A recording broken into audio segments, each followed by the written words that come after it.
Hola, ¿qué tal? Je vais vous faire l'analyse globale de la saison de Ligue 1 en football, vu que ça s'est terminé ce week-end.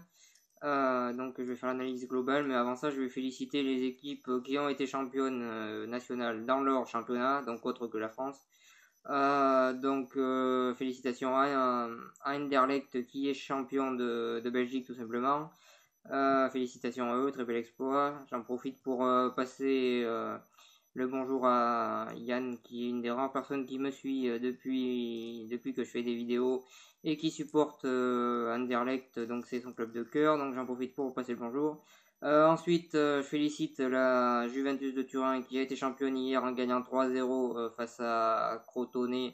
Ils sont champions sixième fois consécutive, donc c'est vraiment assez exceptionnel ce qui réalise la Juventus cette saison. Donc félicitations à eux. Et puis félicitations au Real de Madrid qui est champion d'Espagne depuis hier aussi également. Voilà, les autres championnats je les suis pas vraiment, mais bon, si vous voulez que je les félicite, mettez-le en commentaire et je les féliciterai aussi. Pour faire l'analyse globale de la Ligue 1, donc je vais pas faire Monaco parce que je l'ai faite sur la précédente vidéo. Donc pour ceux qui s'intéressent, vous pouvez aller voir ma précédente vidéo pour Monaco. Je vais analyser toutes les autres équipes, le maintien et puis les places européennes. Donc je vais commencer par les places européennes. Le PSG qui finit que deuxième et qui rate un petit peu sa saison de Ligue 1 vu que l'objectif c'était bien sûr pour eux d'être champion. Ils n'ont pas su bien commencer dès le début. Ils ont peut-être été un petit peu trop confiants et c'est pour ça qu'ils ont commencé par quelques défaites un petit peu surprenantes au début de saison. Les points qu'ils ont perdus au début de saison n'ont jamais été rattrapés, comme je l'ai dit déjà. Le PSG finit deuxième grâce à Monaco qui a été très fort, mais aussi à cause de leurs points perdus, à cause de leur manque de régularité et finalement même à cause de globalement le collectif qui a eu du mal à prendre, qui a été bon qu'à partir du mois de janvier, et tout ça a fait que le PSG n'a pas été champion parce que tout simplement Monaco était beaucoup plus régulier que eux sur toute la saison. C'est globalement une faute professionnelle pour le PSG. C'est une deuxième place, c'est vraiment très très très lourd pour eux. Pour moi, c'est un très gros échec pour eux. Voilà sur ça. J'ai pas grand chose d'autre à dire sur le PSG, à part qu'ils ont été moins réguliers que Monaco et qu'ils n'ont pas été champions. Et que pour moi, une équipe qui a 4 fois ou 5 fois plus de budget que Monaco et que toutes les autres équipes de Ligue 1 qui ne soient pas championnes à la fin de la saison, pour moi, ça relève de la faute professionnelle. Voilà, sur ça. Ensuite, pour passer à Nice, qui a fait une saison exceptionnelle, vraiment une très très forte saison. Ils ont produit du beau jeu, ils ont des jeunes joueurs qui sortent de la formation, ils ont vraiment fait une magnifique saison. Ils méritent largement leur troisième place. Ils ont eu un entraîneur qui a su les emmener, qui a su emmener cette équipe et la faire devenir encore plus forte que ce qu'elle était les années précédentes. Elle était déjà très bonne avec leur ancien entraîneur qui était Claude Puel, et ils sont encore plus forts cette saison avec Lucien Fabre. Vraiment une énorme saison de la part de Nice. Ils ont produit du beau football.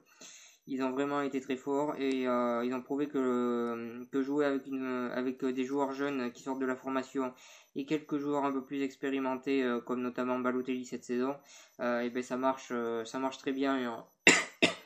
Ça marche très bien en Ligue 1 ils ont réussi à finir troisième, ce qui est plutôt un exploit de leur part, un grand exploit de leur part. Je pense que c'est un des plus bels exploits même de l'histoire de la Ligue 1 de finir troisième avec cette équipe-là. Vraiment une énorme saison de Nice.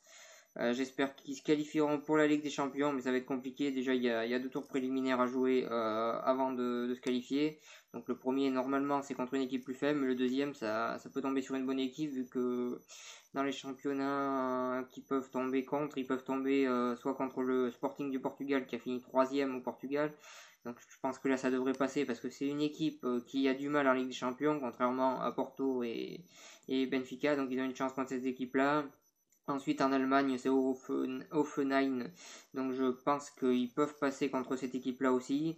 Ensuite en Italie c'est la Roma, je pense que contre la Roma Ils peuvent passer parce que c'est une équipe qui est assez irrégulière en Coupe d'Europe et qui fait des résultats étonnants, comme cette saison où ils perdent, où ils se font éliminer contre Porto. Bon, ça je m'y attendais un petit peu qu'ils se fassent éliminer au tour préliminaire contre Porto.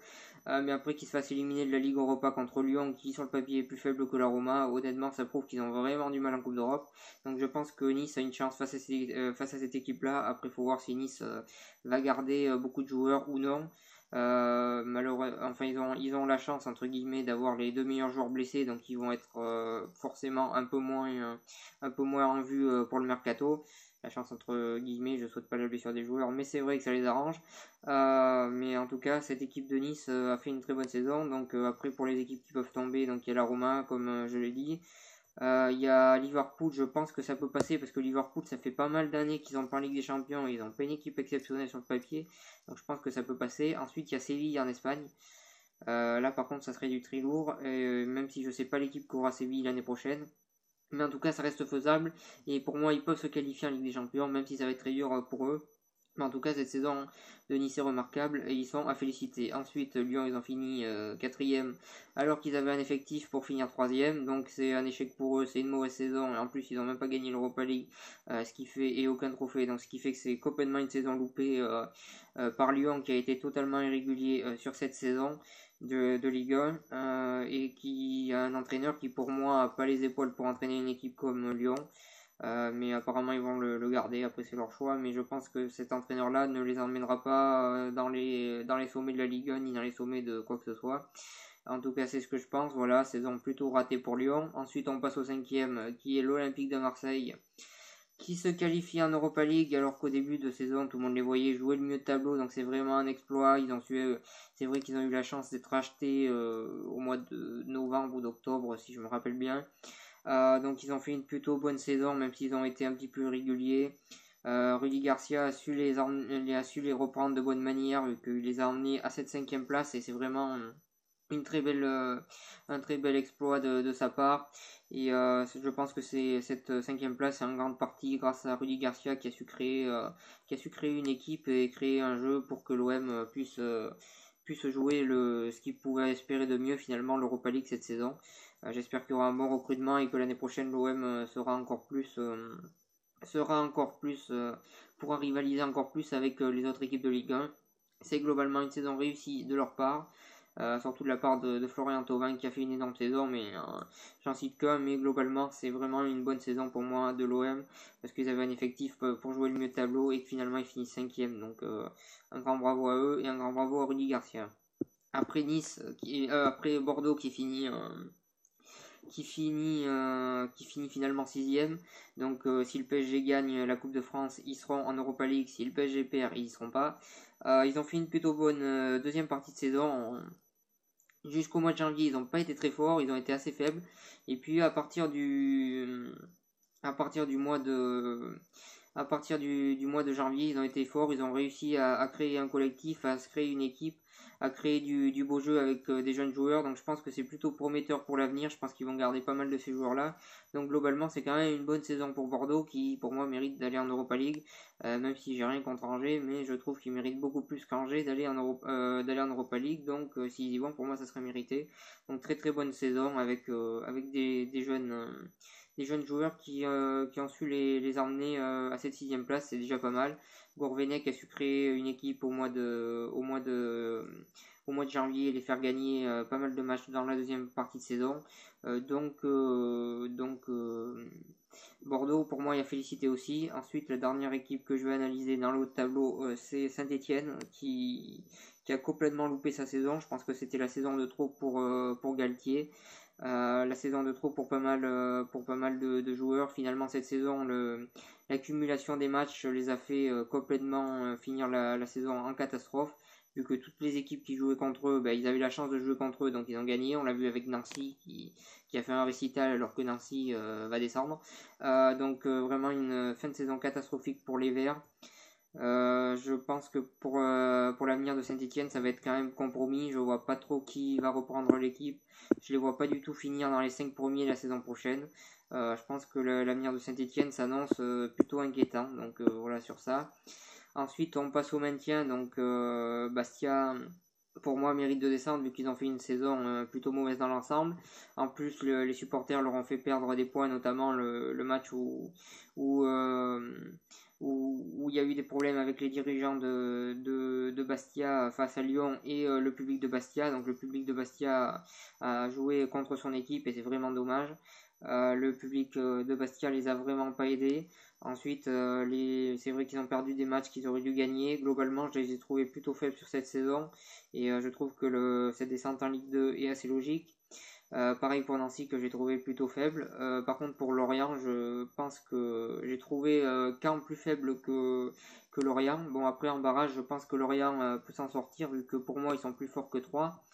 Ça s'est pas joué à grand chose malheureusement pour eux. Le PSG s'est fait égaliser à la dernière minute bizarrement, et je précise bien bizarrement, s'est fait égaliser à la dernière minute par Caen, ce qui leur a donné le maintien.